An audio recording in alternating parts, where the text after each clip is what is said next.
तो हम पिछले वीडियो में संक्षारण क्या होता है, संक्षारण से होने वाली हानियाँ को हम समझ चुके थे। अब इसमें हमें संक्षारण से बचाव के उपाय, हम संक्षारण से कैसे वस्तुओं को बचा सकते हैं, धातुओं को बचा सकते हैं, वो जानना है और विकृत गंधिता और उसके कुछ बचाव के उपाय हमें समझना है।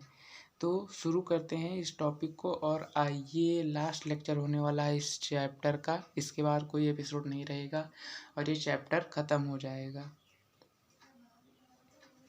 संक्षारण से बचाव के उपाय। पहला, लोहे तथा धातु की वस्तुओं पर पेंट करने से उसकी सतह वायु और नमी के संपर्क में नहीं आ पाती। अगर हम लोहे की धातुओं पर पेंट कर दें तो जो उसकी सतह है वह वायु तथा नमी, वायु अर्थात हवा और नमी अर्थात पानी, आप समझ सकते हैं, उसके संपर्क में नहीं आ पाती अगर हम किसी धातु को पेंट कर देते हैं। जैसे कि हमारी साइकिल जो पेंट रहती है, अगर वो पेंट ना हो तो वह धातु जो अगर पेंट ना हो, जो साइकिल में यूज किया गया है, लगा है, वो अपक्रिया करके वायु और नमी से में संपर्क में आने से अपक्रिया करके वह वह संक्षारण के उसके ऊपर संक्षारण लग जाएगा, वह संक्षारित होने लगेगा। तो जब लोहे तथा धातुओं की वस्तुओं पर पेंट करने से उसकी सतह वायु और नमी के संपर्क में नहीं आ पाती और संक्षारण नहीं होता, यही ये परिभाषा भी कह रहा है। पेंट के स्थान पर तेल या ग्रीस का उपयोग भी किया जाता है। अगर हम पेंट नहीं करते हैं तो उसके ऊपर तेल या ग्रीस लगा देते हैं, परंतु इसका प्रभाव कुछ समय तक ही रहता है। लेकिन जो तेल और ग्रीस होता है उसका प्रभाव कुछ ही समय तक रहता है पेंट के मुकाबले। मैं आशा करता हूँ कि आप लोग को ये समझ में आ गया होगा। अब इसके जो उपाय नंबर दूसरा है उसको हम देख लेते हैं।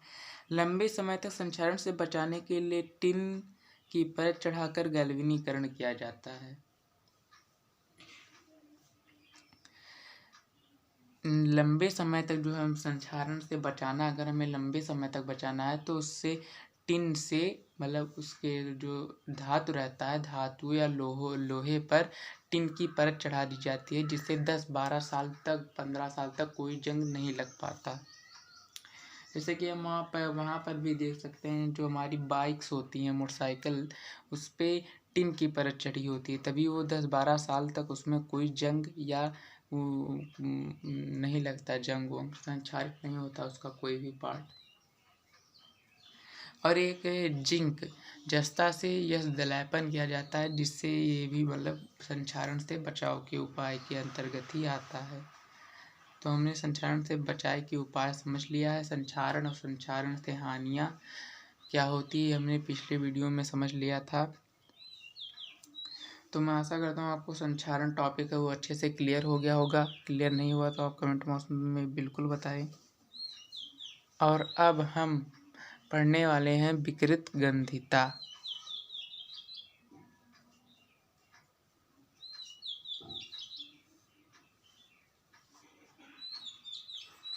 तो विकृत गंधिता क्या होता है ये पहले समझेंगे हम। सामान्यतः प्रत्येक खाद्य पदार्थ का एक विशिष्ट स्वाद तथा गंध होता है।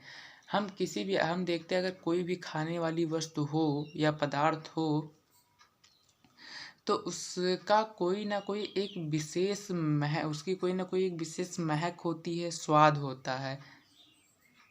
अब जैसे कि हम कोई मिठाई खाएंगे तो थोड़ी मीठी होगी और खाने में अच्छी लगती है, टेस्टफुल होती है, उसका स्वाद ही अलग होता है।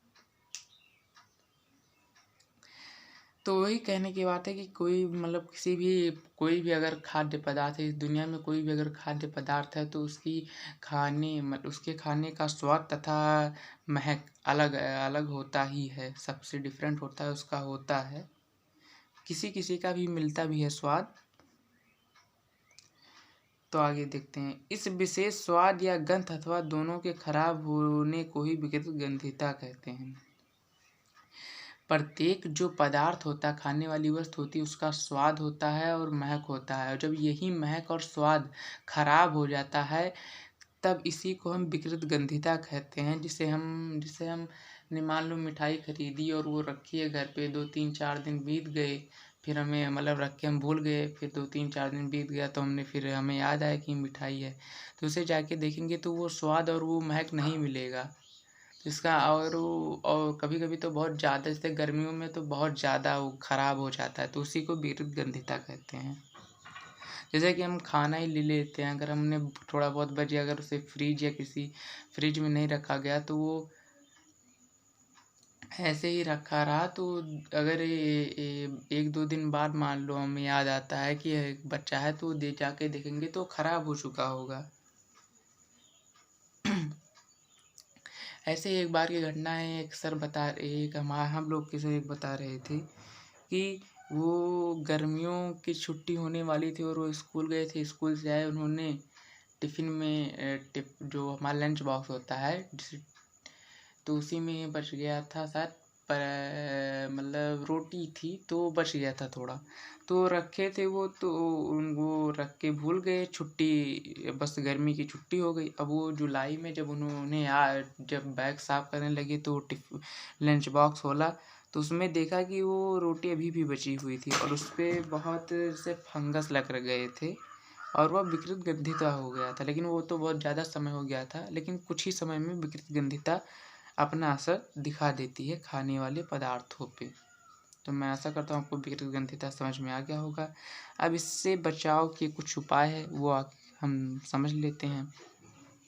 तो पहला स्टार नंबर 1 है, प्रायः तैलीय तथा वसा युक्त खाद्य सामग्रियों को लंबे समय तक सुरक्षित रखने अर्थात विकृत गंधिता से बचाने के लिए उनमें उपचयन रोकने के लिए प्रतिऑक्सी कारक पदार्थ मिलाए जाते हैं। जो तेल मतलब तेल में बने होते हैं, जैसे कि तेल में जो तला जाता है, चाहे जैसे समोसा, ये सब जो होते हैं, मान लीजिए हम समोसे से ही ले लेते हैं, तो जो समोसा है ये तेल से ही बनता है। अगर ये तेल में ना बने तो ये नहीं समोसा बन पाएगा, अगर तेल में तला ना जाए तो। और वसा युक्त खाद्य सामग्रियों को अगर लंबे समय तक हमें बचा के रखना है कि वो विकृत गंधिता मतलब वो खराब ना हो, विकृत गंधित ना हो, तो उसमें हमें प्रतिऑक्सी कारक पदार्थ मिलाने पड़ते हैं।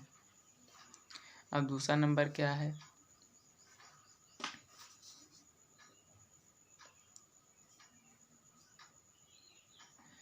खाद्य पदार्थों को वायुरोधी पात्रों में रखने से उनके अंदर वायु न प्रविष्ट हो पाती है, फलतः ऑक्सीकारक नहीं हो पाते और पदार्थ विकृत गंधी नहीं होते। अगर हम कोई पदार्थ को किसी वायुरोधी पात्र, जहाँ पे हवा ना जा सके, उस पात्र में रख दें तो भी हमारा भोजन पदार्थ बच सकता है विकृत गंधित होने से। और हमारा सबसे मोस्ट और इम्पॉर्टेंट एग्जाम्पल फ्रिज वाला तो है ही ये वाला। फ्रिज में रखने से भी हम किसी सीमा तक विकृत गंधिता से होने से बचा सकते हैं।